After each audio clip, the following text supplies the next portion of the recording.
Bonjour à toutes et à tous. J'ai à vous présenter les excuses de Monsieur Philippe Mignonnet, Madame Michèle Duclois, Monsieur Ladislas Lozano, Monsieur Jean-Marc Leroy, Madame Joëlle Lannoy, Madame Claudia Robert, Monsieur Ali Dib, Madame Pauline Lachèvre, Madame Linda Kravzik, Monsieur Jean-Claude André, Madame Ledoux qui arrivera avec un peu de retard, donne pouvoir en attendant à Monsieur Cara, Monsieur Alexandre Novosad arrivant avec du retard, donne pouvoir à Monsieur Caron, et conformément aux dispositions du Code général des collectivités, Monsieur Mignonnet donne pouvoir à Monsieur Pestre, Madame Duclois à Madame E, Monsieur Lozano à Monsieur Hainaut, Monsieur Leroy à Madame Fontaine, Madame Lannoy à Madame Lemans, Madame Robert à Madame Gressier-Lemaître, Monsieur Dib à Monsieur Cambrai, Madame Lachèvre à Madame Ducoroy, Madame Kravzik à Monsieur Vernald, Monsieur André à Monsieur De Florian. Je vous propose de désigner en qualité de secrétaire Madame Malika Boisy. Le procès-verbal de la séance du 2 avril vous a été adressé. Celui-ci appelle-t-il de votre part des observations? Pas d'observation. Je vais donc demander à Madame Boisy de faire l'appel nominal. Merci Madame le maire. Madame Bouchard Natacha. Madame Bassé Patricia. Présente. Monsieur Cara Esdine. Présent. Madame Mulot Friscourt Maïté.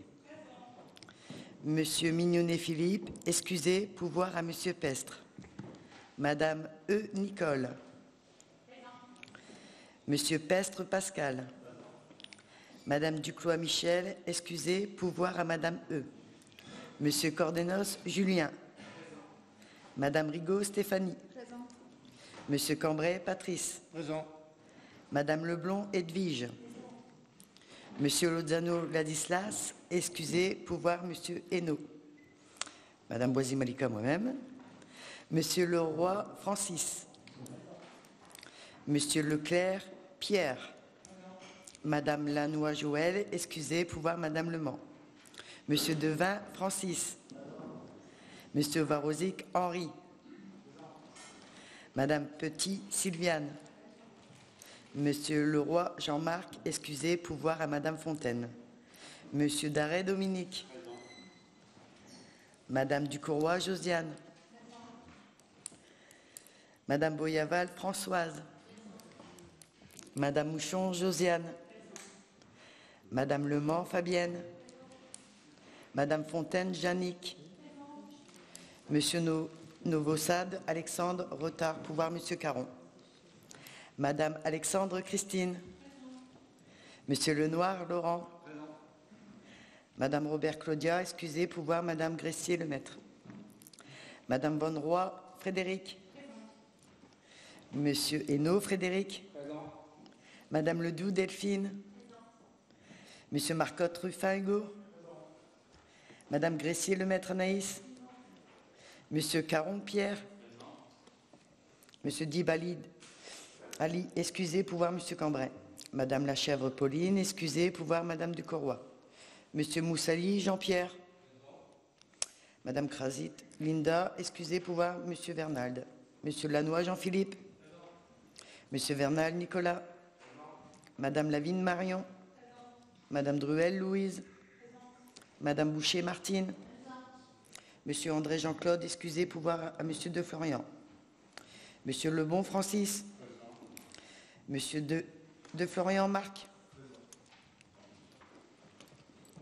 Je vous remercie, Madame Boisy. Mesdames, Messieurs, mes chers collègues, avant d'entrer dans le cœur de mes propos introductifs, je souhaite avoir une pensée émue pour la famille et les proches de Martin Darret, jeune homme de 24 ans, originaire de Calais, tragiquement décédé à Toulon le 1er mai dernier. Les circonstances de sa disparition sont extrêmement brutales et, je le dis, révoltantes. J'espère vivement que l'auteur des faits sera poursuivi, condamné à la hauteur de ce geste impardonnable. Les témoignages récoltés par la presse ou les témoignages exprimés spontanément sur les réseaux sociaux démontrent à quel point Martin était apprécié de ceux dont il a croisé la route, à sa famille, à ses amis et à tous ceux qui sont aujourd'hui dans la peine. Je veux dire mon soutien et ma compassion en associant l'ensemble du conseil municipal. Le 8 avril dernier, après de nombreuses sollicitations de ma part, c'est le ministre de l'Industrie, Roland Lescure, qui était en visite officielle à Calais. À mon invitation, lancée il y a plusieurs mois, visait bien sûr à attirer son attention sur les difficultés rencontrées par notre tissu industriel suite aux fermetures successives de Mécano, Saint-Exime et Prysmian Draca. À cette occasion, le ministre a annoncé le lancement de la mission Rebond industriel qui a pour objectif d'identifier les projets susceptibles de faire l'objet d'un soutien financier de l'État et d'un accompagnement. La restitution de cette étude interviendra dès le mois de septembre prochain. Si cette démarche est nécessaire au plan technique pour disposer d'un état des lieux précis des projets de développement, d'innovation ou de transition écologique portés par nos acteurs industriels, il est hors de question pour moi d'en rester là. Je l'ai dit à Roland Lescure, cette étude doit déboucher sur des actions concrètes dont la mise en œuvre opérationnelle et financière débutera sitôt les projets identifiés. Lors de cette visite, j'ai également martelé auprès du ministre que sans implication très forte de la part de l'État, le Calaisis ne pourra pas retrouver seul une activité industrielle majeure. Car oui, et je n'en démordrai pas, nous sommes une terre d'industrie et nous avons vocation à le rester. C'est pourquoi je rejette la réflexion selon laquelle l'industrie n'aurait d'avenir que dans le Dunkerquois. Nos entreprises ont un véritable savoir-faire et surtout la motivation nécessaire pour prendre le virage de l'innovation et de la transition énergétique. J'attends donc un profond soutien de la part du gouvernement, considérant que, vu de Paris, Calais ne doit pas être uniquement synonyme de problématiques migratoires et Dunkerque de développement industriel.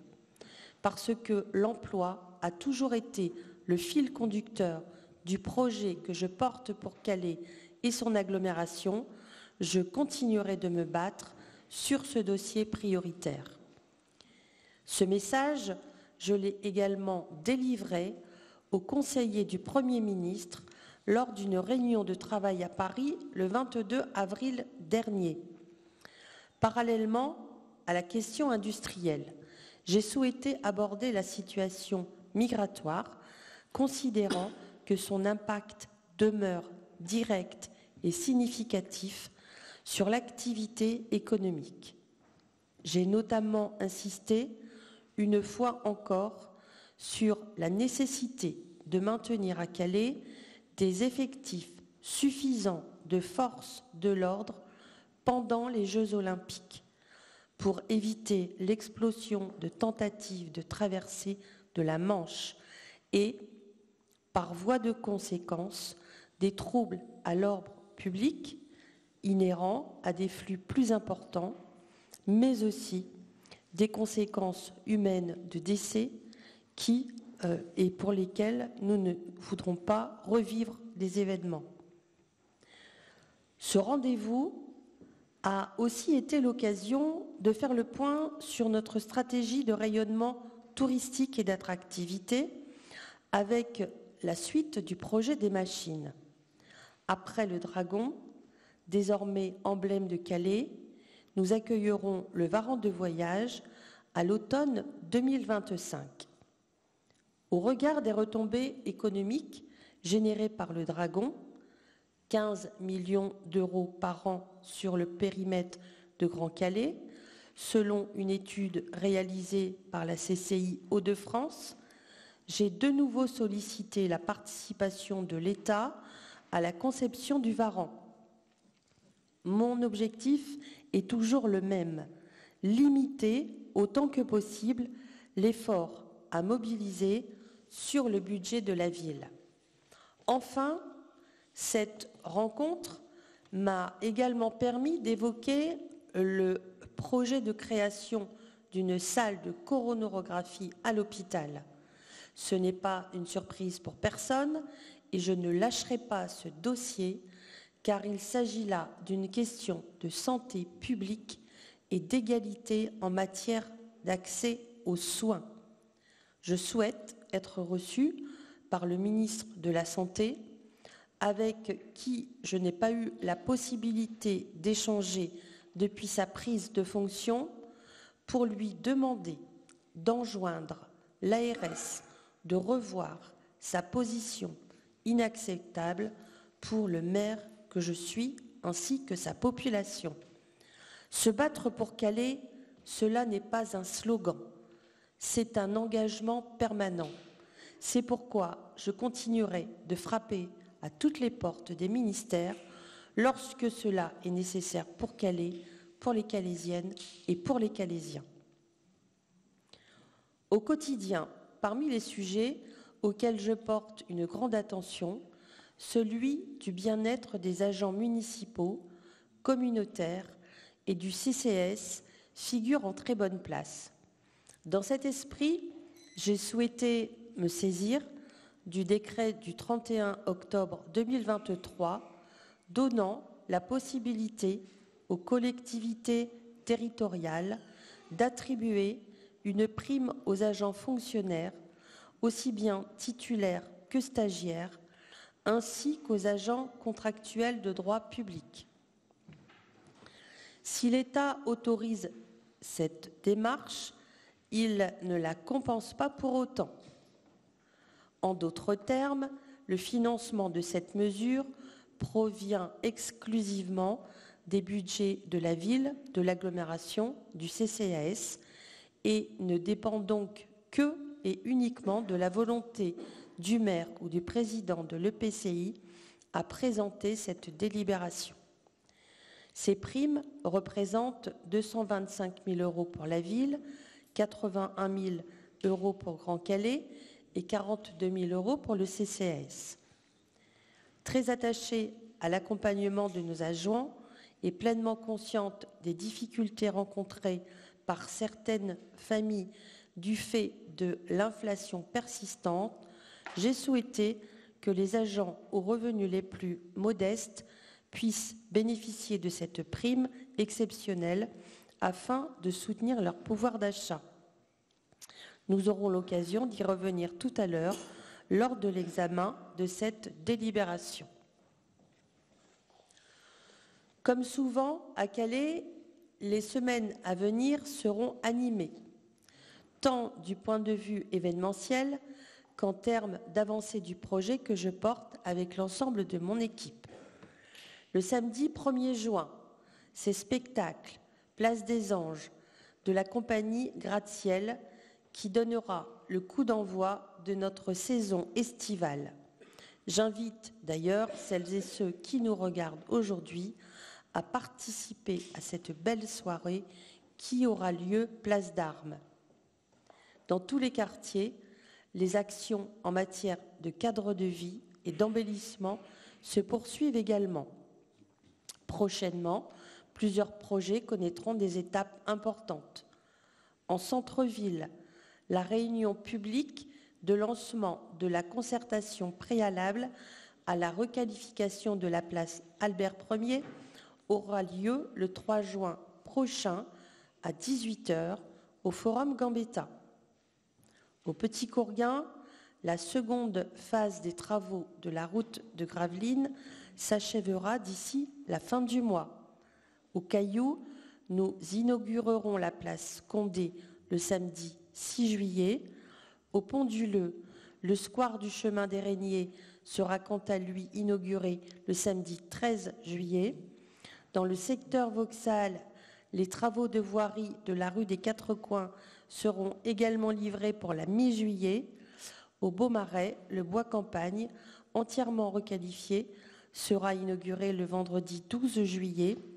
Enfin, dans le quartier Parmentier, les travaux de démolition de l'actuel préau débuteront fin juin, début juillet, pour laisser place à la construction d'une nouvelle cantine. Au nom de l'ensemble du groupe majoritaire, je tiens à renouveler mes remerciements chaleureux aux services mobilisés pour permettre l'élaboration, le suivi et l'aboutissement de ces projets dans l'intérêt des Calaisiens. Je tiens à remercier également les élus impliqués à mes côtés pour faire en sorte que chaque jour, le projet que nous avons défendu ensemble lors des élections municipales de 2020 se concrétise. Je vous propose à présent, mes chers collègues, de débuter l'examen de notre ordre du jour et je vous remercie pour votre attention.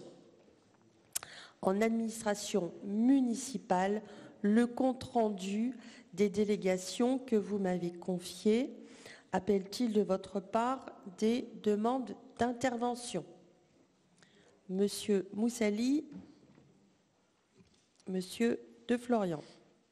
Merci Madame le maire, bonjour à toutes et tous. Je voudrais commencer par exprimer bien évidemment, et je pense au nom de tout le groupe, mes sincères condoléances à la famille et aux proches de Monsieur Daré, tragiquement endeuillé. Ensuite, je souhaiterais avoir, comme d'habitude, des précisions sur le volet juridique de cette délibération, s'il vous plaît. Merci. Monsieur De Florian. Merci. Merci Madame. Sur l'administration municipale, une question sur la refonte du dispositif digital de la ville de Calais. Quel est le montant de ce marché? Pour quelles prestations? Sur le service technique patrimoine bâti, toujours dans les marchés, un point de situation sur le désamiantage de la toiture des ateliers 10 et 11. Et un dernier point, mais je ne sais pas si c'est dans le cadre de cette délibération que vous voulez l'évoquer, sur les délibérations qui nous viennent de nous être présentées sur nos pupitres en arrivant et qui n'étaient pas à l'ordre du jour. Je vous remercie. Alors, sur la réponse à Monsieur Moussali, juridiquement, donc, il a été fait un mandatement de Monsieur Christophe Petit en date du 21 février, qui est expert près de la Cour d'appel de Douai, afin de procéder à l'expertise de l'immeuble situé au 120 rue des Fleurs, dans le cadre d'une procédure de péril imminent. Sur la refonte du dispositif concernant le site internet, le montant n'est pas indiqué dans la délibération. Pour autant, c'est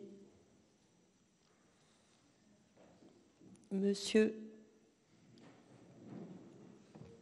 Leray qui pourrait nous donner cette information.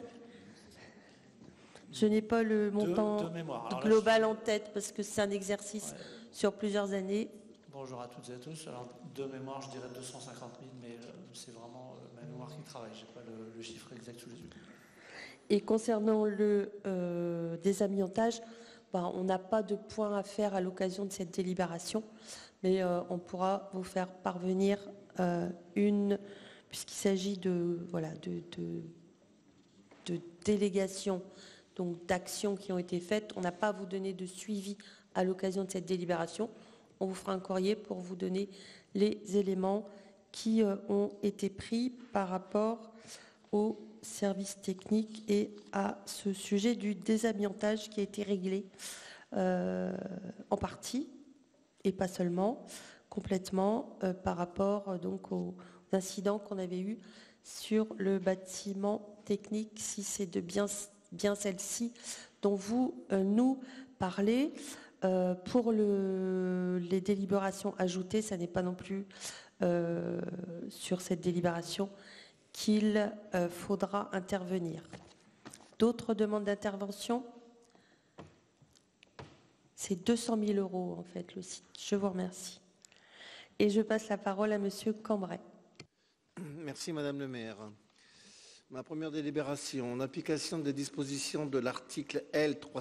313-1 du Code général de la fonction publique, le Conseil municipal fixe la liste des emplois permanents de la ville de Calais, compte tenu des besoins des services et afin de réintégrer un agent, il est proposé la création et la modification des emplois comme suit dans votre délibération. Des interventions? Des abstentions? Des votes contre? C'est adopté. Les articles L. 512-7 et L. 512-8 du Code général de la fonction publique et le décret 2008-580 du 18 juin 2008 relatif au régime de la mise à disposition applicable aux collectivités territoriales prévoit la possibilité de mise à disposition de fonctionnaires territoriaux auprès des collectivités territoriales et de leur établissement public. Afin d'assurer les fonctions d'assistante administrative au sein du service Habitat de Grand Calais Terres et Mers, il est proposé de mettre à disposition un agent de la ville de Calais auprès de la communauté d'agglomération à compter du 1er juin 2024. Il s'agit de Madame Carole Lipnicki pour une mise à disposition à temps complet. Intervention? Abstention? Vote contre? C'est adopté. Un emploi d'ingénieur pour occuper la mission de responsable fluide et énergie est actuellement vacante au sein de la ville de Calais. Une vacance d'emploi a été publiée au centre de gestion. La recherche de candidats statutaires étant infructueuse, il est proposé de pourvoir le poste par un agent contractuel dans les conditions définies par la présente délibération. Monsieur Moussali? Oui, merci Madame le maire. Concernant cette fonction, est-ce que vous pouvez préciser, si j'ai peut-être pas bien fait attention, si c'est une création ou un remplacement de poste? Parce que j'ai l'impression que depuis le début du mandat, il y a eu un turnover assez important pour ce poste-là, ou en tout cas ces fonctions-là. Un remplacement. C'est un remplacement? Oui.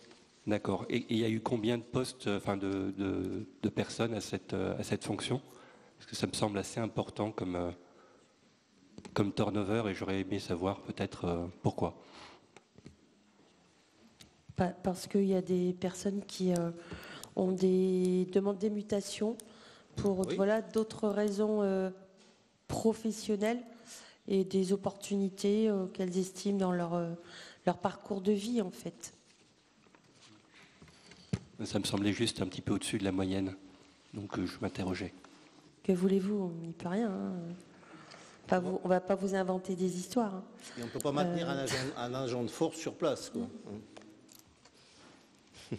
Sur cette délibération, des abstentions, des votes contre, c'est adopté. Un poste d'éducateur de jeunes enfants en multi-accueil est actuellement vacant et la recherche de candidats statutaires, malheureusement étant infructueuse, il est proposé de pourvoir le poste par un candidat contractuel dans les conditions de recrutement et de rémunération qui sont détaillées dans la présente délibération. Des interventions? Des abstentions? Des votes contre? C'est adopté. Il est demandé d'autoriser le recrutement des enseignants volontaires et des auxiliaires de vie scolaire pour la surveillance de cantines dans le respect de la réglementation sur le cumul d'emplois.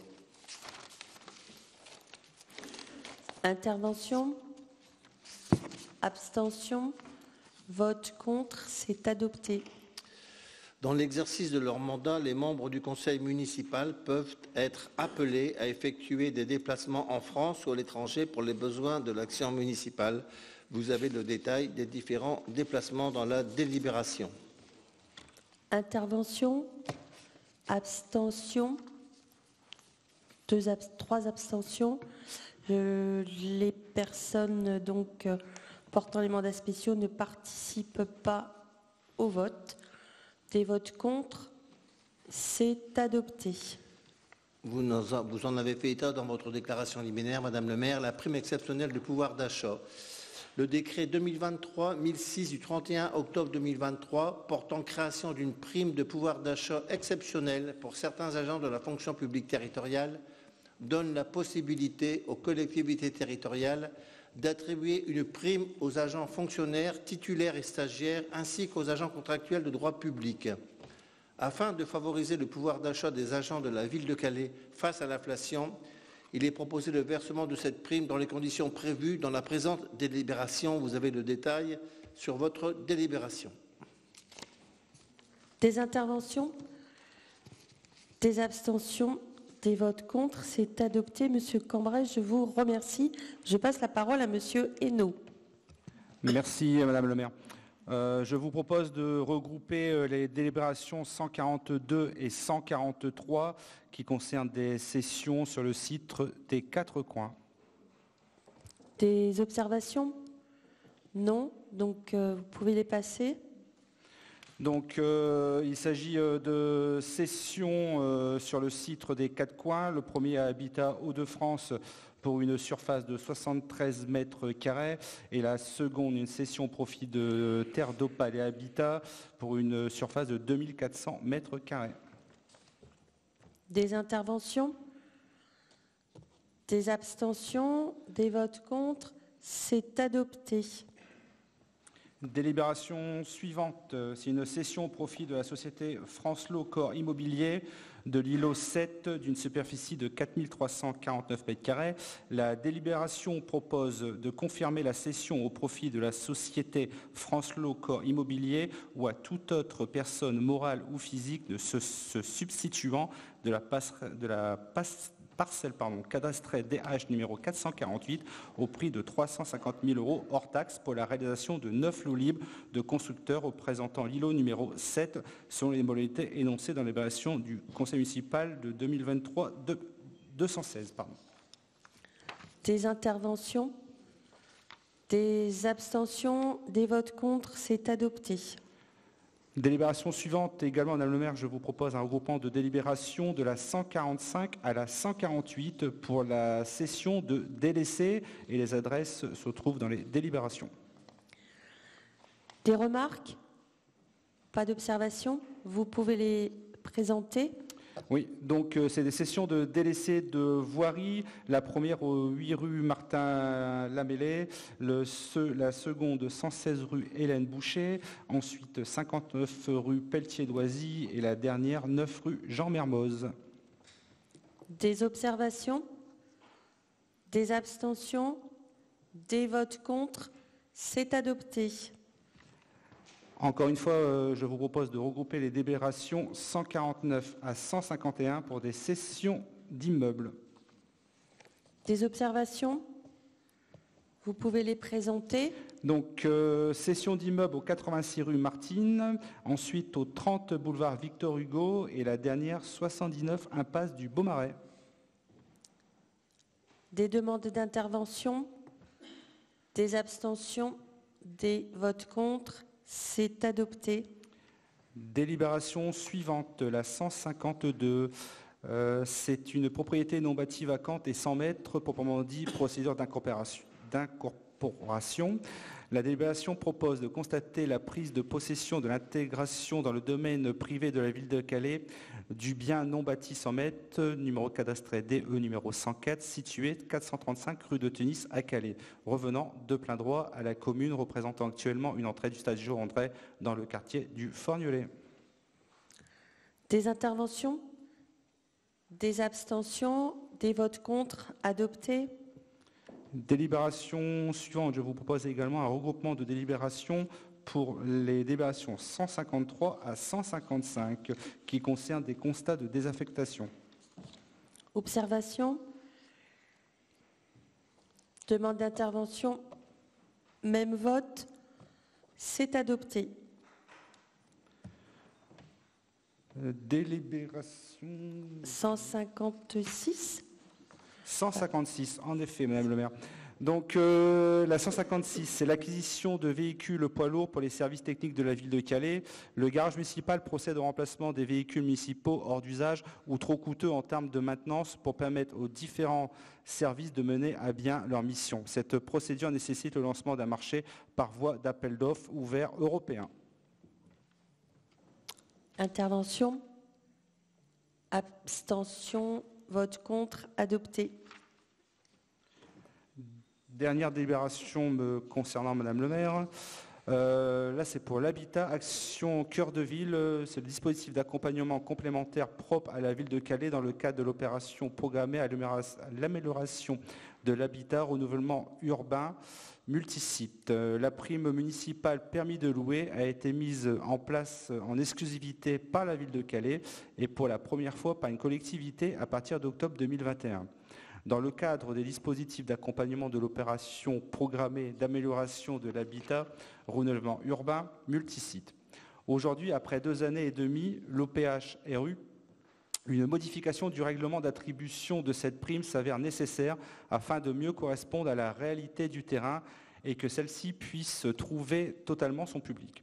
C'est pourquoi il est proposé de valider les 2 modifications suivantes du règlement d'attribution de cette prime, à savoir l'augmentation de la liste des travaux éligibles, reprise des travaux liés au traitement de l'humidité et l'abaissement du plafond de travaux minimum de 1 000 € hors taxe à 800 € hors taxe. Des demandes d'intervention? Des abstentions? Des votes contre? C'est adopté.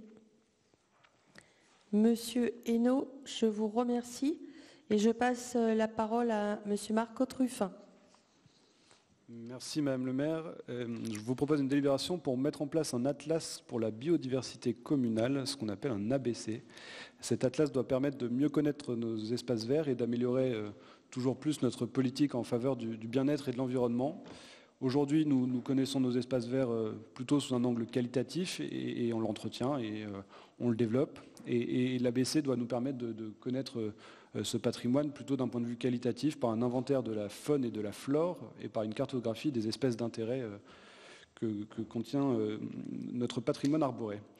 Et il sera ensuite un outil utile pour les préserver et puis pour informer et sensibiliser les habitants.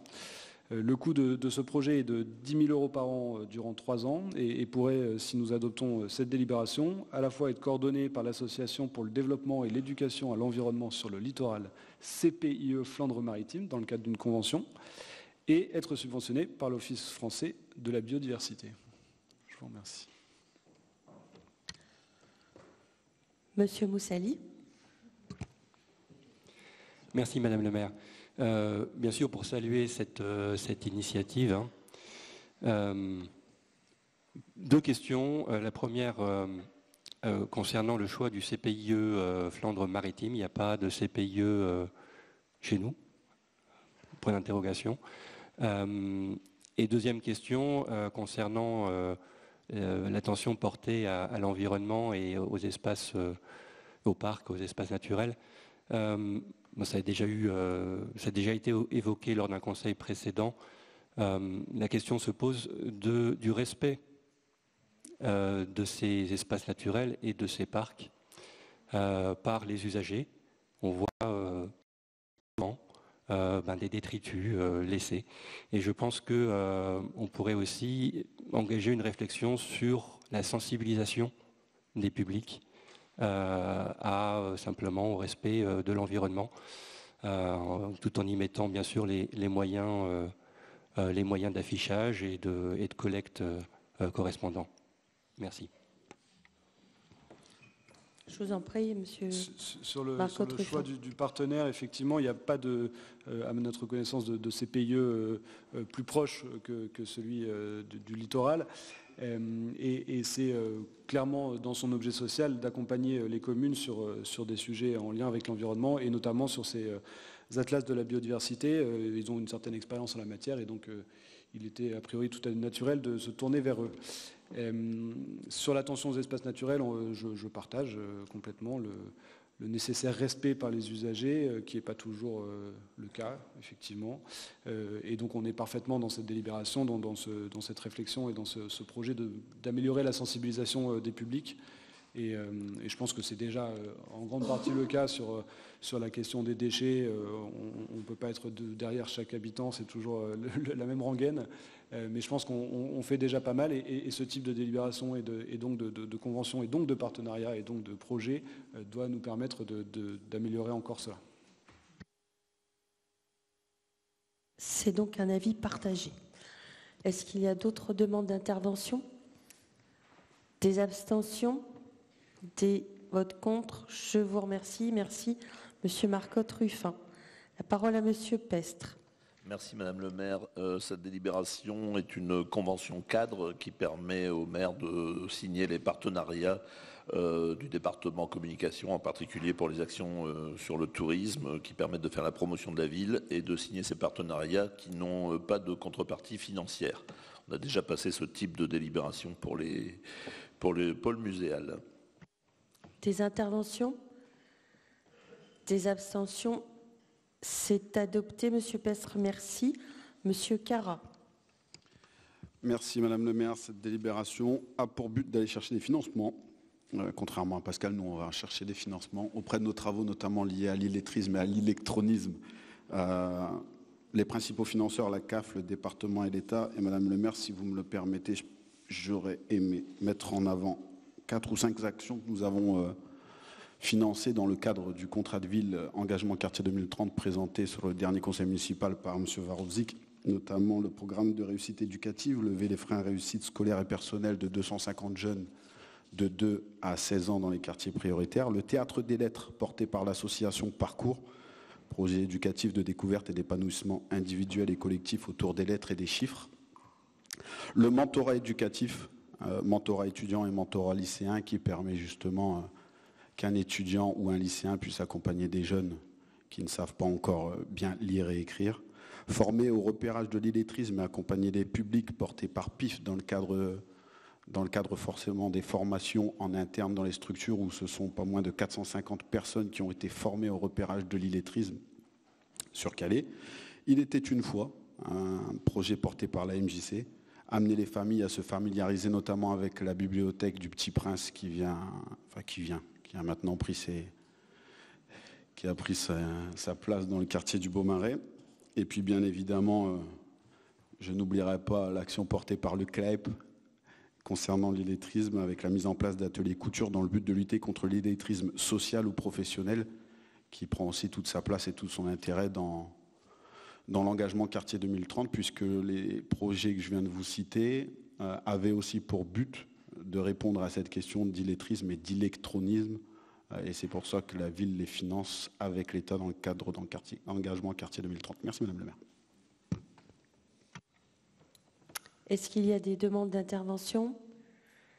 En tous les cas, c'est un projet sur lequel on est très attaché et pour lequel on y met aussi beaucoup de financement et beaucoup de volonté pour lutter contre ce fléau qui ne doit pas être un handicap, comme j'aime à le répéter à l'infini.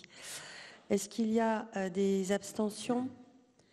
Non. Des votes contre non plus. C'est adopté. Monsieur Carra, je vous remercie.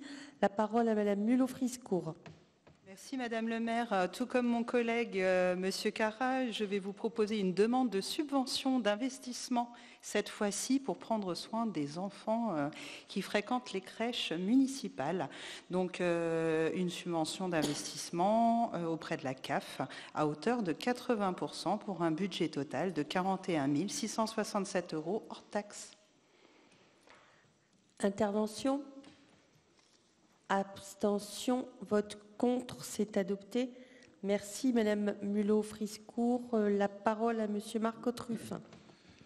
Bon, je suis désolé, pour le coup, ce sera des dépenses, mais ce sont des belles dépenses puisque c'est une délibération pour adopter le règlement et les modalités de mise en œuvre de la deuxième édition du budget participatif de la ville de Calais, dans la continuité de la première édition qui a rencontré un franc succès l'an dernier et dont les projets sont en cours de mise en œuvre. On aura sans doute l'occasion d'en reparler très prochainement. Sur le règlement du budget participatif pour cette deuxième édition, on reste sur un dispositif très similaire à l'année dernière, à une grosse exception près, puisque Madame le maire a souhaité doubler le montant. Ce sont donc 200 000 € qui seront consacrés au projet des Calaisiens. Et donc ce sont au minimum 10 projets qui verront le jour en 2025. Le calendrier est quant à lui légèrement amendé. L'appel à idées et donc la période de dépôt de projets, ce sera du 3 au 28 juin. La phase d'analyse des projets se prolongera jusqu'à fin septembre et donc la campagne de vote aura lieu durant le mois d'octobre. Voilà ce que je pouvais en dire et je ne doute pas que ce fera l'unanimité. Monsieur Moussali. Merci Madame le maire donc, pour saluer le doublement de ce budget. Donc merci d'avoir entendu nos demandes. Ensuite, concernant le jury ou la commission d'examen des projets participants à ce budget participatif, je voudrais proposer la candidature de Monsieur Jean-Philippe Lannoy. Il me semble qu'on avait un représentant du groupe, Monsieur Marco Truffin et Monsieur Vernal. Il y avait effectivement déjà l'année dernière un représentant de l'opposition dans le jury, donc je propose que l'opposition, le principal groupe d'opposition, se mette d'accord sur son représentant. L'année dernière, c'était Monsieur Vernal. Je ne sais pas s'il souhaite laisser sa place ou pas. Monsieur Vernal. Merci Madame le maire. Effectivement, on a souhaité pouvoir échanger un peu sur les représentations en termes dans ce jury et donc nous sommes mis d'accord sur la candidature de Jean-Philippe Lannoy. Merci. Si tout cela est convenu, donc nous changerons la modification de ce comité. Est-ce qu'il y a d'autres demandes d'intervention? Des abstentions? Des votes contre? C'est adopté. Merci, Monsieur Marco Truffin. La parole à Monsieur Cordenos. Merci Madame le maire. Donc la délibération 164, il s'agit de la décision modificative du budget numéro 1. Après le vote donc, du budget 2024, il est nécessaire de compléter et modifier les inscriptions budgétaires pour notamment intégrer les notifications de DGF et de fiscalité. Il convient donc d'ajuster à hauteur de 332 000 € en dépenses d'investissement, 50 000 € en recettes d'investissement, 902 000 € en dépenses de fonctionnement et 1 184 000 € en recettes de fonctionnement. Des interventions? Des abstentions? Abstention. Une abstention. Des votes contre? C'est adopté. Sur la 165, exercice 2024, il s'agit de la décision modificative numéro 1 du budget autonome du camping municipal. Donc à hauteur donc, de 11 619 € en dépenses d'investissement et moins 11 619 en dépenses de fonctionnement. C'est le camping municipal, c'est la 164. Oui, c'est pour ça. Donc, est-ce qu'il y a... Non, c'est pas grave. Des demandes d'intervention? Abstention? Vote contre, c'est adopté. Je passe les opérations pluriannuelles et les autorisations de programme. Sur la version actualisée, est-ce qu'il y a des demandes d'intervention? Des abstentions? Des votes contre? C'est adopté. Monsieur Cordenos, je vous repasse la parole. Sur la 166, merci Madame le maire, donc subvention inférieure à 5 000 €, vous retrouvez le détail sur votre délibération. Des demandes d'intervention, Monsieur De Florian? Oui, merci Madame. Je voudrais profiter de cette intervention pour saluer l'action de l'association La Main Tendue, qui fait partie des bénéficiaires de ces subventions et qui a pour rôle d'accompagner les patients en fin de vie. Elle leur propose un temps d'échange, une écoute et une présence. J'ai eu l'occasion d'échanger de manière informelle avec certains de ses membres et je suis convaincu de la beauté de l'engagement de ces bénévoles. Je fais donc la proposition suivante à titre personnel. Que la municipalité apporte un soutien supplémentaire par le biais de la subvention ou par tout autre biais pertinent aux associations qui poursuivent cet engagement au service des plus fragiles, qui ont toute leur place dans notre société. Cela me semble d'autant plus nécessaire qu'il y a moins d'une semaine, le 7 mai dernier, a été formulée la demande d'élargir l'euthanasie aux enfants mineurs par le GODF, arguant qu'il s'agissait, je cite, d'une simple question administrative. Je n'ose croire que quiconque ici considère l'euthanasie des enfants comme un progrès pour notre civilisation et que ma proposition trouvera un écho favorable. Je vous remercie. C'est ce que nous faisons ce soir, Monsieur de Florian, puisque le montant qui est proposé en fait est supérieur à celui de l'an dernier. Et pour avoir assisté à l'Assemblée générale de la Matendue, il a été donc convenu d'augmenter leur budget, donc qui passe à 1 200 €, et également de présenter une délibération au Conseil communautaire. Est-ce qu'il y a, Monsieur Moussali, d'autres demandes d'intervention? Oui. Oui, merci. Également au sujet de la main tendue, dont je connais également certains et certaines représentantes ou membres. L'association fait face à un manque de bénévoles. Donc je voudrais profiter de cette occasion pour faire un appel public. C'est un très bel engagement, on rencontre de très belles personnes. Voilà, merci. Oui, Monsieur de Florian. Oui, merci madame. Est-ce que vous ne voyez pas une contradiction entre cette subvention que vous proposez et que nous votons bien volontiers et vos engagements personnels? Je ne vois pas le rapport. Alors là, pas du tout. Je ne vois pas le rapport. Est-ce que vous pouvez développer? Est-ce que vous soutenez, paradoxalement à cette subvention, la proposition qui a été faite par le Grand Orient d'élargir l'euthanasie aux enfants mineurs? Je n'ai pas, je dirais, à vous répondre sur le sujet. Nous vous présentons des délibérations. Donc voilà. Donc sur d'autres demandes d'intervention sur les associations? Non? D'accord. Donc sur les délibérations, donc pas d'abstention, pas de vote contre. C'est donc adopté. La 167, attribution supérieure ou égale à 5 000 € pour les subventions, où vous retrouvez le détail sur votre délibération. Des demandes d'intervention? Pas d'intervention. Des abstentions? Les administrateurs des associations ne participent pas au vote. C'est donc adopté. La 168, modernisation de l'offre de services offerte aux habitants en quartier prioritaire. Il s'agit là d'une demande de subvention au conseil départemental. La municipalité donc présente au département dans le cadre de son dispositif d'accompagnement des projets d'amélioration du confort d'apprentissage et des activités ludiques des enfants en quartier prioritaire. 3 opérations de rénovation et d'amélioration reprises dans le plan de financement annexé à votre délibération.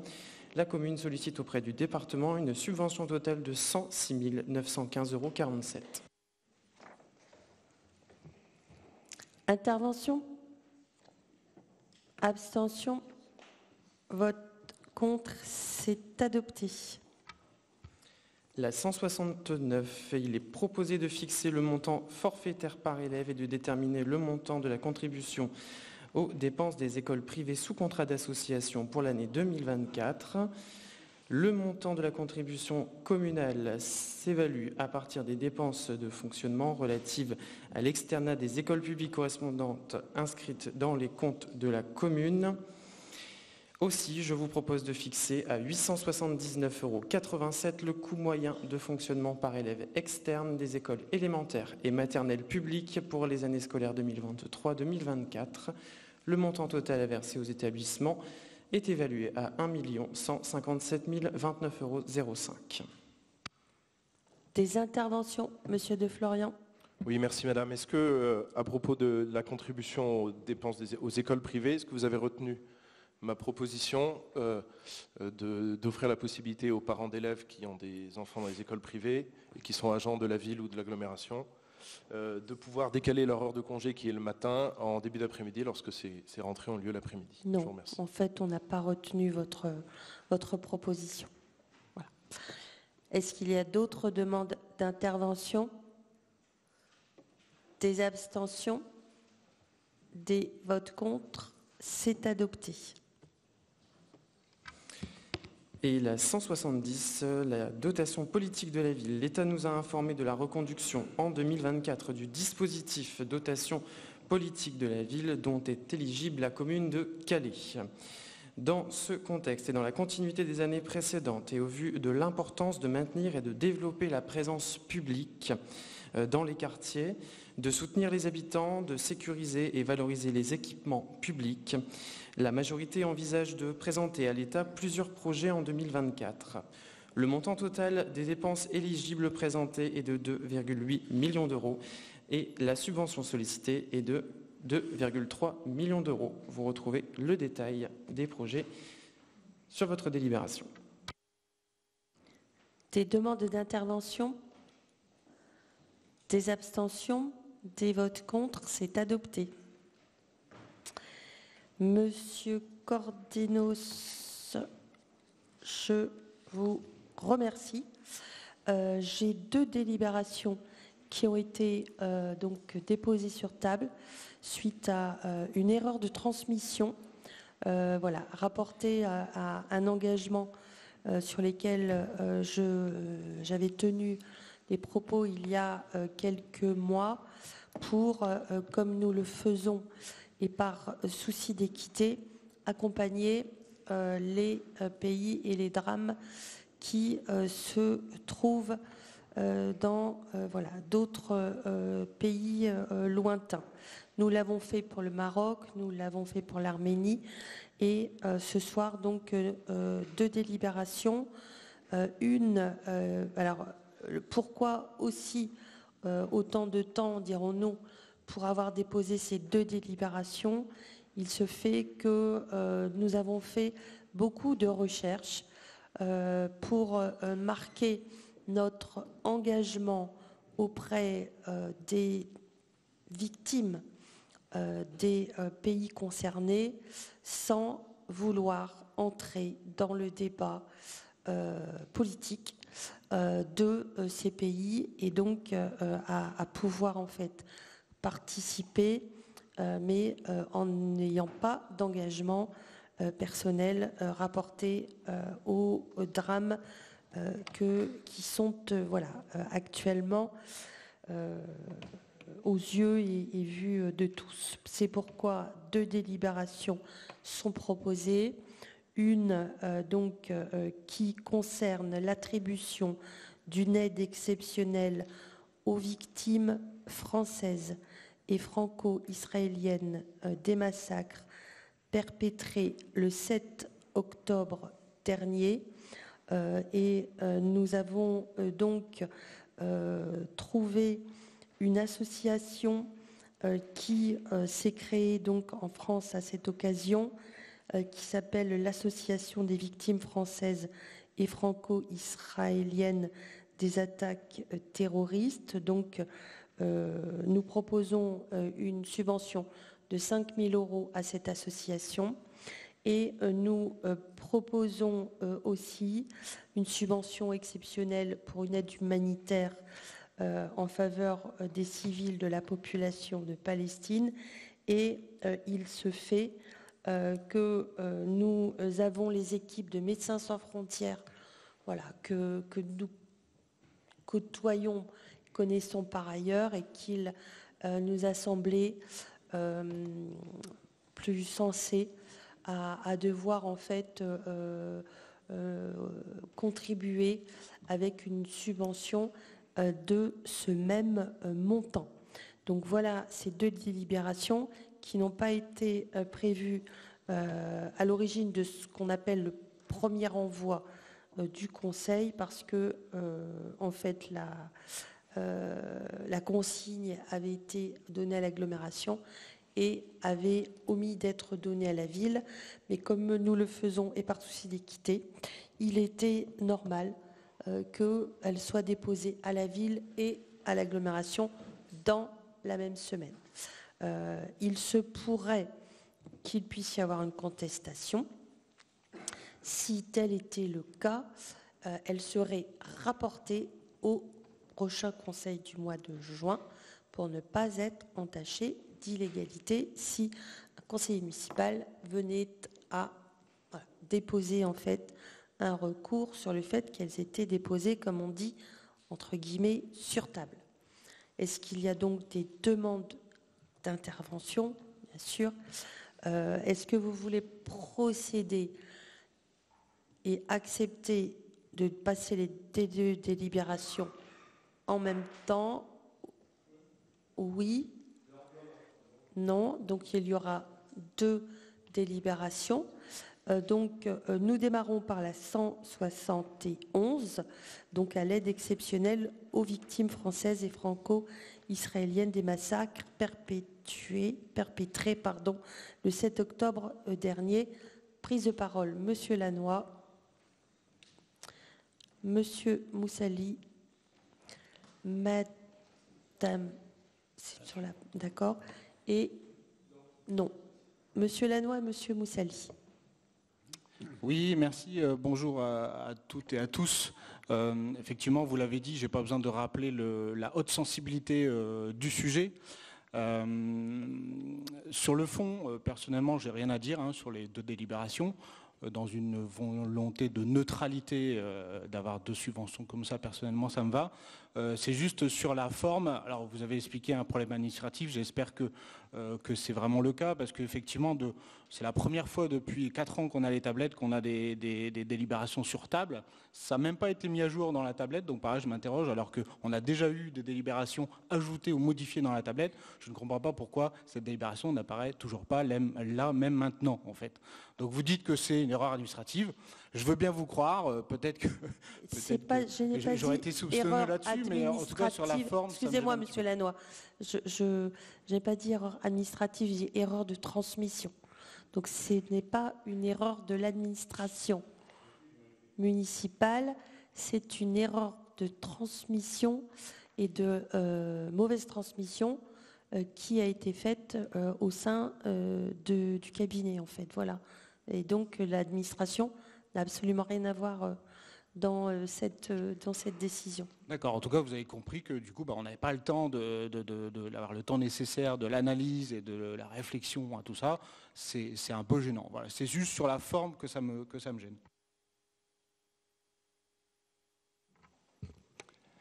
Merci Madame le maire. Bien évidemment, je suis favorable au vote de cette aide, puisque une vie vaut une vie et que toutes les morts civiles doivent être honorées et respectées. Je vous remercie également d'avoir réagi à la question orale que j'ai déposée et qui faisait justement état de ce manque, en fait, puisque les autres délibérations avaient été votées aux 2 conseils.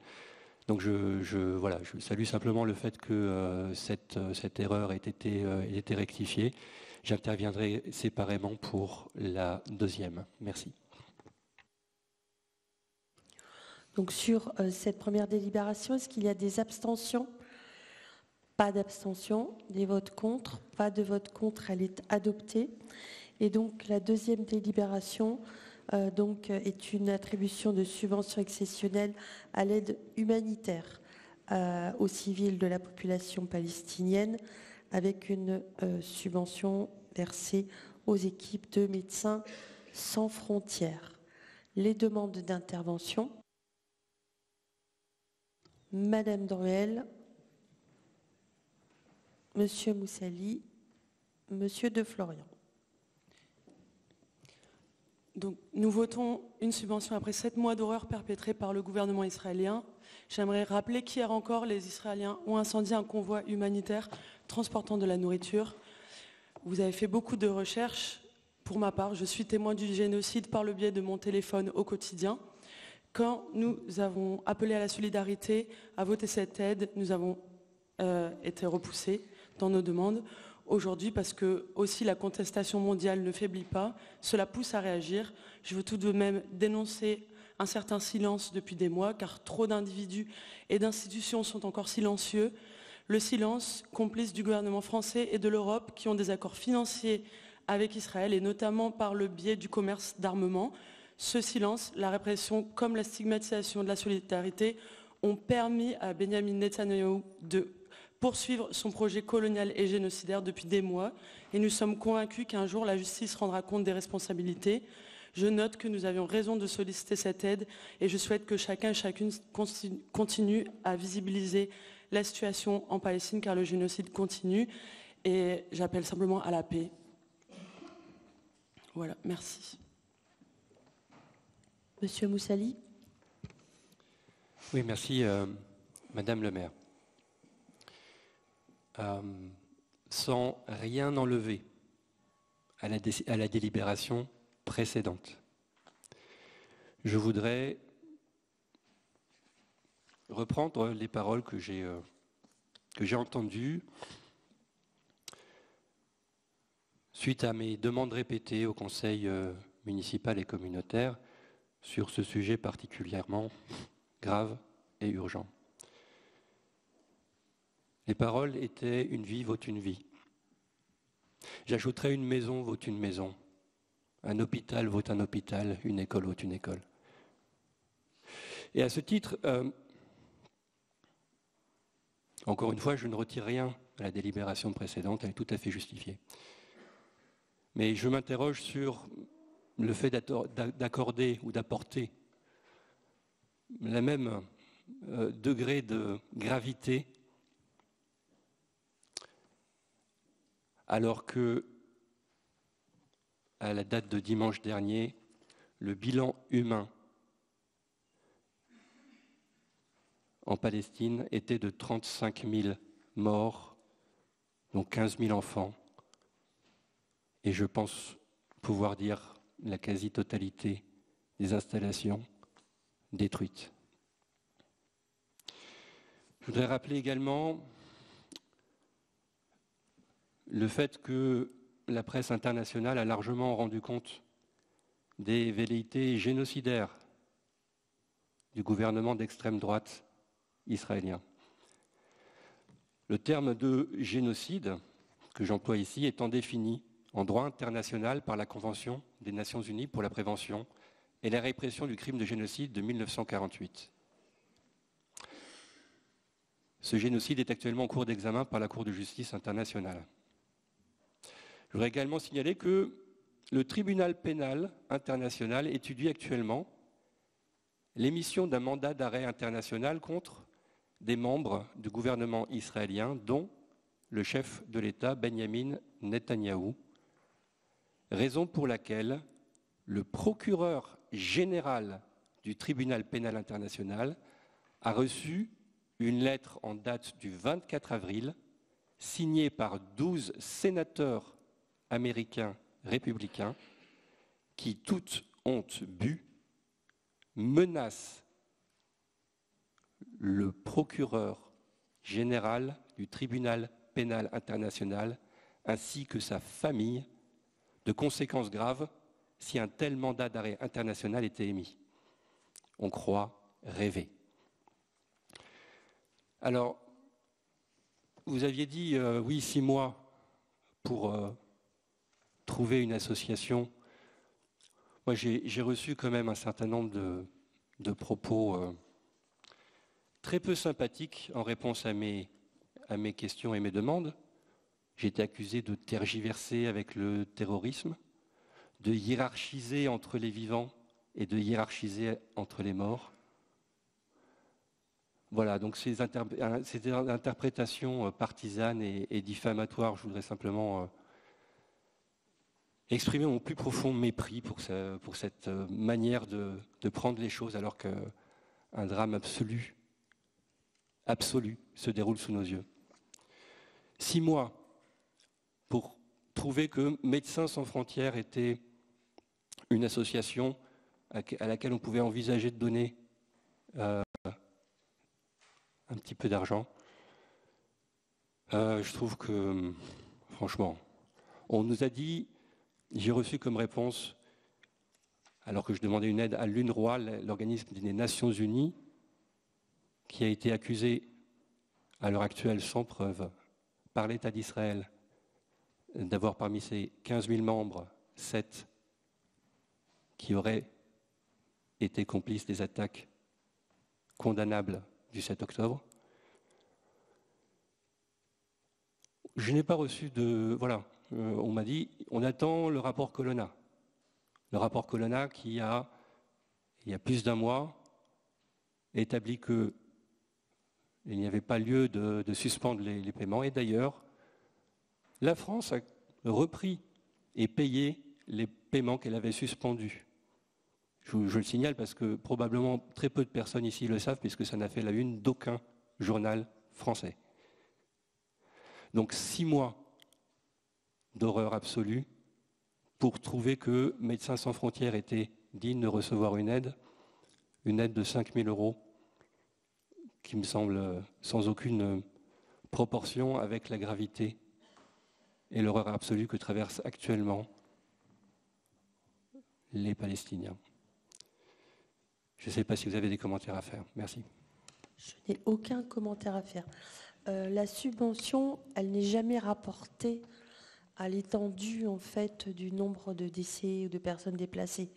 En Arménie, on a déplacé 100 000 personnes qui se retrouvent encore aujourd'hui sans rien, et la subvention reste à 5 000 €. Au Maroc, il y a eu des incidents graves, il y a eu des décès, il y a eu des dégradations, la subvention reste à 5 000 €.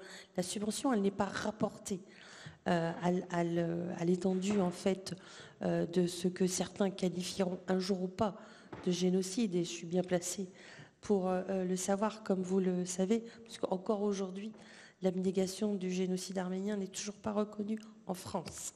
Et pourtant, je l'ai défendu. Donc, ça n'a pas un rapport, en fait, cette subvention. C'est juste un geste, une solidarité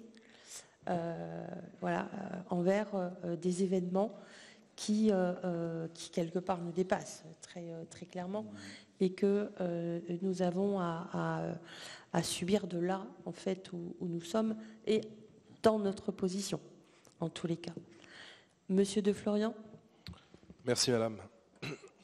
D'abord, affirmer que le principe de cette subvention est juste. La souffrance des Gazaouis, et plus généralement des Palestiniens, est réelle. Et le premier responsable en est le Hamas. Alors oui, il faut une subvention. Mais je m'étonne de l'indignation à géométrie variable. La NUPES, ici présente, ne s'est pas indignée des souffrances des Yéménites, 400 000 morts. Ne s'est pas indignée des souffrances des Darfouris, 250 000 morts. Ne s'est pas indignée des massacres qui ont lieu en ce moment même au Kivu, où on établit depuis les années 90 à plusieurs millions de morts, entre 4 et 8 millions selon les estimations. Et donc je m'interroge sur la motivation principale qui pousse à embrasser la cause palestinienne et à ne pas embrasser les autres. Elle est au minimum liée au rejet de l'Occident et de ses valeurs, et je ne m'étendrai pas sur d'autres éventuelles motivations.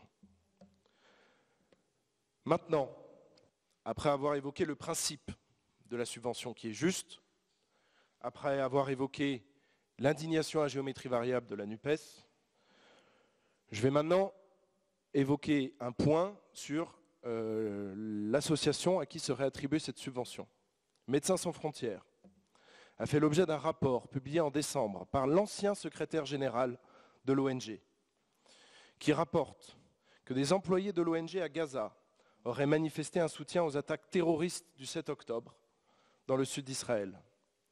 La communication officielle de MSF aurait également diffusé des informations inexactes sur l'attaque en octobre contre l'hôpital Ali Arab, attribué à tort à Israël, citant des chiffres fournis par le Hamas sans les vérifier. Ce rapport mentionne également l'hôpital Al-Shifa, alléguant que MSF était au courant de son utilisation par le Hamas comme structure militaire, puis lieu de détention des otages.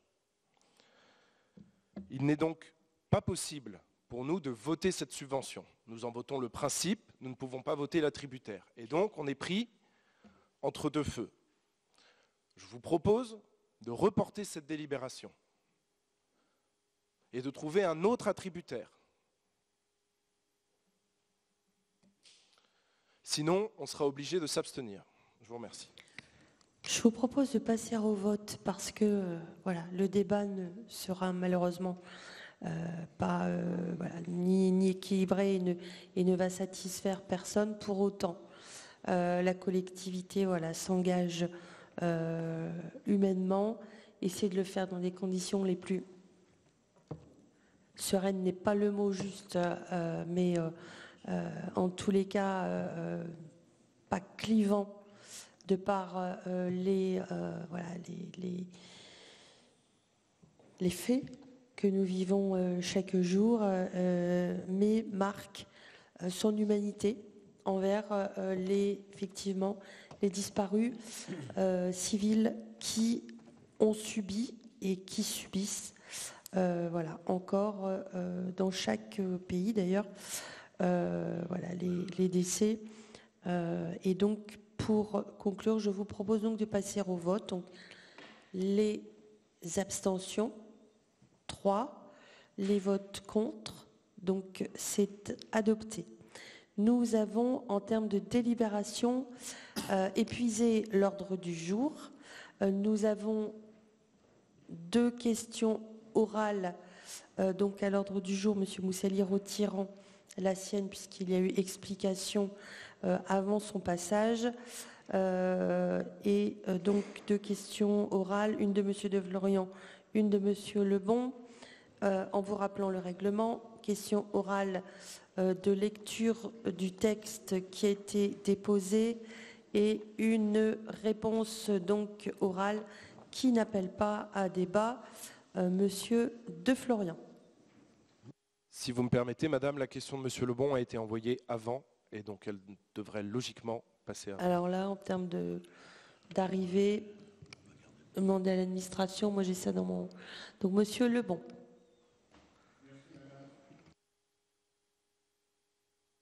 De Calais ou d'autres? Ah.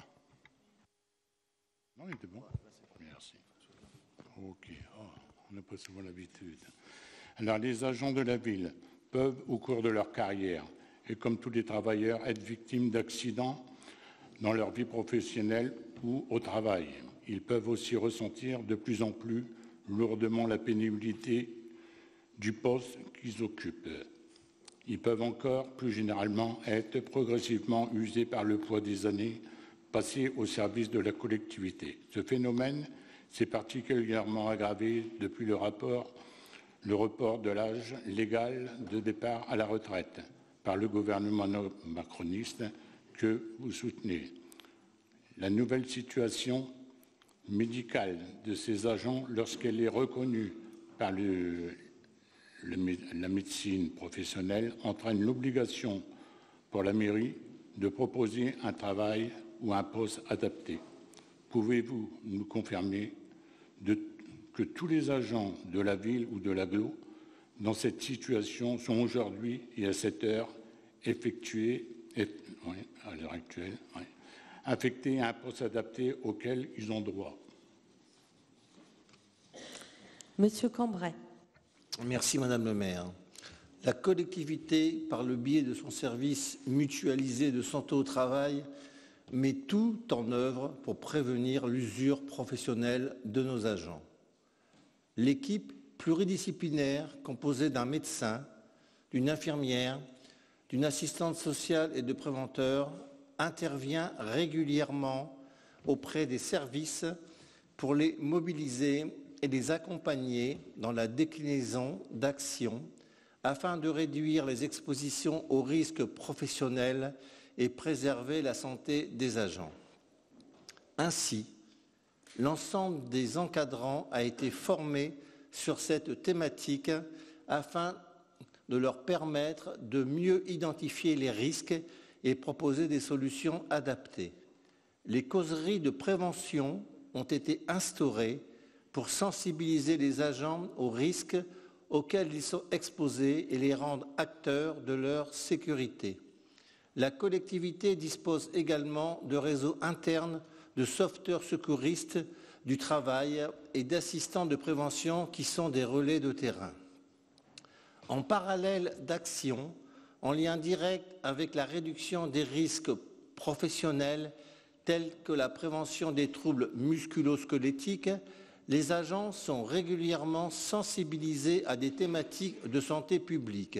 Par exemple, actuellement, les agents sont invités à s'inscrire à Challenge, marche entre les services qui se déroulera en juin et qui s'inscrit dans une démarche de lutte contre la sédentarité. Quand, malheureusement, la prévention ne suffit plus et que les agents sont déclarés médicalement en situation d'inaptitude sur leur poste, un agent en charge du reclassement et du handicap est spécifiquement dédié à l'accompagnement des agents concernés. La ville de Calais a actuellement dans ses services 122 agents qui bénéficient d'un poste adapté à leur situation médicale et ils sont 40 à Grand Calais, Terres et Mers. Les efforts de nos collectivités dans ce domaine sont particulièrement importants et continus. Environ 75 000 € dépensés avec l'aide du FIP-HFP, Fonds d'insertion des personnes handicapées de la fonction publique, pour le maintien dans l'emploi des agents entre 2020 et 2023, Ville et Grand Calais, Terres et Mers, achat de matériel ergonomique, prestations d'aménagement de poste, achat d'appareils auditifs, d'accompagnement psychologique. En 2023, 6 agents Ville et 2 agents Grand Calais, Terres et Mers ont bénéficié du dispositif de période de préparation au reclassement, BPR, car ils ont été déclarés inaptes aux emplois de leur cadre d'emploi et ont été accompagnés pendant 1 an pour changer de filière. À cela s'ajoutent 6 agents Ville et 6 agents Grand Calais, Terres et Mers qui ont été déclarés inaptes à leur emploi, mais pouvant être reclassés dans un autre emploi de leur cadre d'emploi. Sur ce total de 20 agents, 13 agents ont déjà pu être reclassés et 1 agent a bénéficié d'une retraite invalidité. 6 agents sont actuellement en attente de solutions de reclassement. 3 agents Ville qui poursuivent leur PPR, 3 agents 1 Ville et 2 Grand Calais, Terres et Mers qui sont en arrêt maladie. Voilà, Monsieur Lebon, ne faites pas de politique sur le sort des agents qui bénéficient de toute l'attention de Madame le maire et ce, au quotidien. Merci, Monsieur Cambray. Monsieur De Florian. Merci, Madame. Jeudi dernier, lors de la brocante qui se tient traditionnellement le jour de l'Ascension sur le boulevard Victor Hugo, un de vos adjoints s'est cru autorisé à faire pression sur des militants du Rassemblement national. Ceux-ci distribuaient des tracts appelant à voter pour la liste emmenée par Jordan Bardella lors des élections européennes qui se dérouleront, je le rappelle, le 9 juin prochain. Cet adjoint était accompagné de la police municipale. Je me dois de souligner que ce n'est pas la première fois que vous et votre majorité usez des moyens municipaux pour vos basses œuvres politiciennes. Ainsi, en 2019, dans le cadre des élections municipales, vous assumiez utiliser les moyens publics pour contrer le RN en préemptant son local de campagne. Vous avez dû depuis rétrocéder le bien et verser une compensation financière après avoir été condamné par la justice. Depuis, lors de chaque campagne électorale, des militants RN, mères de famille, jeunes étudiants, grands-pères, me rapportent avoir été intimidés, voire volontairement bousculés par certains de vos partisans, jusque dans le hall de cet hôtel de ville. Je ne m'attarderai pas sur les propos outrageants de votre adjointe qui traitait les électeurs de Marine Le Pen de violeurs d'enfants. Je pourrais également évoquer les présidents d'associations qui me rapportent avoir été l'objet de pression, voire de chantage aux subventions par feu votre premier adjoint, que nous avons heureusement depuis poussé vers la sortie. Alors je sais bien que vous êtes fébrile. Je sais bien que vous êtes consciente d'avoir fait une grosse bêtise. Je vais interrompre la séance. Vous avez peur de perdre votre place. On va demander et vous au micro de bien vouloir couper parce que monsieur, on interrompt la séance pendant 5 minutes et je vous remercie. C'est interrompu, monsieur De Florian. Vous parlez seul. Hein.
Je vous propose de reprendre la séance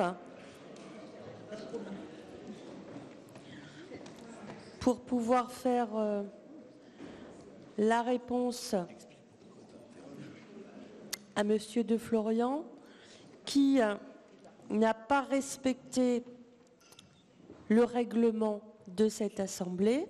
Je le répète, avant chaque question orale, la question qui est déposée dans les services doit être lue intégralement, sans rajout et sans sortir en fait de la question qu'on souhaitait poser.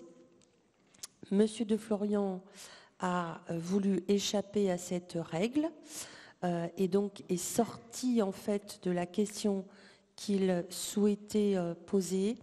Par conséquent, la séance a été interrompue. Il est parti, tant pis pour lui. Monsieur Pestre va lui faire la réponse à la question qu'il a posée par écrit donc à l'occasion de cette séance. Donc Monsieur Pestre, la parole est à vous. Merci Madame le maire.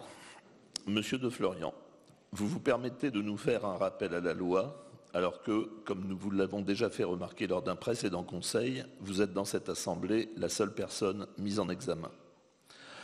Vous me permettrez à mon tour de vous faire un rappel à l'usage et aux bonnes manières. En effet, depuis plus de 30 ans, il y a un usage dans cette ville respecté par toutes les tendances politiques, quelles qu'elles soient. Cet usage, c'est de s'interdire de tracter à l'intérieur des marchés ou sur les brocantes pour respecter le caractère convivial de ces manifestations et assurer la tranquillité des vendeurs, des acheteurs et des promeneurs. Il me semble que depuis 2019, date de votre arrivée sur le territoire, vous auriez pu assimiler les us et coutumes locaux. Votre passé, votre carte de visite laissait à penser qu'un Breton, qui plus est militaire, mettrait un point d'honneur à respecter ces règles de bonne conduite. Mais d'honneur, il n'est plus question aujourd'hui, puisque, depuis votre arrivée à Calais, vous appliquez les méthodes qui font l'ADN du Rassemblement national, ingérence dans la vie privée, accusations sans preuve, insinuations diverses, diffamation. Vous n'êtes ni le gendre idéal, ni le chevalier blanc que vous rêvez d'incarner aux yeux des citoyens, et même au sein de ce conseil, vous avez perdu une colistière et compté dans vos rangs un conseiller fantôme. Bien sûr, et bien que votre présence sur le territoire s'inscrive de plus en plus en pointillé, les Calaisiens vous connaissent. Ils connaissent le candidat parachuté qui a perdu toutes les élections auxquelles il participait personnellement. Ils connaissent le représentant local d'un parti clivant aux méthodes douteuses qui se permet d'envoyer des lettres de condoléances, des messages d'anniversaire et d'autres encore plus personnels en allant fouiller dans leur vie. Ils connaissent Monsieur de Florian, absent la plupart du temps de la ville, mais qui pense qu'en publiant une photo avec eux sur les réseaux sociaux, il gagnera leur confiance et le vote de leurs amis et de leur famille. Avoir un logement à Calais est une chose, y habiter en est une autre. Il faut beaucoup d'humilité et d'empathie pour connaître les habitants, et ces deux mots sont absents de votre répertoire. Et puis il faut du temps, beaucoup de temps, pour comprendre cette ville dans sa diversité, sa complexité, ces paradoxes aussi qui en font le charme. Alors vous nous parlez de fébrilité, mais je vous retourne la question. Qui est le plus fébrile ? Ceux qui ont, depuis 2008, avec la confiance des électeurs, transformé la ville, lui redonnant la place qu'elle mérite, ou celui qui, après 2026, après avoir été collaborateur politique à Bruxelles puis dans l'Hérault, sera très vraisemblablement envoyé par son propre parti pour être candidat dans une autre commune de France. Les multiples témoignages de sympathie que reçoit Madame le maire démontrent que la population valide l'action qui est la sienne à la tête de la ville et de l'agglomération. C'est donc forte de ce soutien populaire et sur la base d'un projet ambitieux qui sera présenté en temps voulu que Madame le maire sollicitera de nouveau la confiance des Calaisiens en 2026.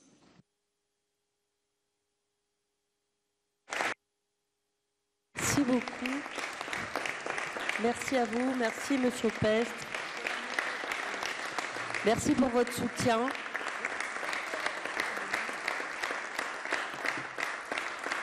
Diriger la ville de Calais, c'est un vrai plaisir personnel que j'ai l'honneur de partager avec l'ensemble de l'équipe pour l'intérêt des Calésiennes et des Calésiens. Et voilà, c'est en 2026 que je me représenterai face à vous dans les mêmes circonstances. Et comme beaucoup me le disent, ne changez rien. Restez comme vous êtes, proches, abordables, et avec qui on peut échanger de tout, surtout, et avec qui vous pouvez prendre le temps et continuer à nous faire des projets dans l'ensemble de nos quartiers. Je vous souhaite une belle soirée et vous donne rendez-vous au prochain conseil municipal de juin.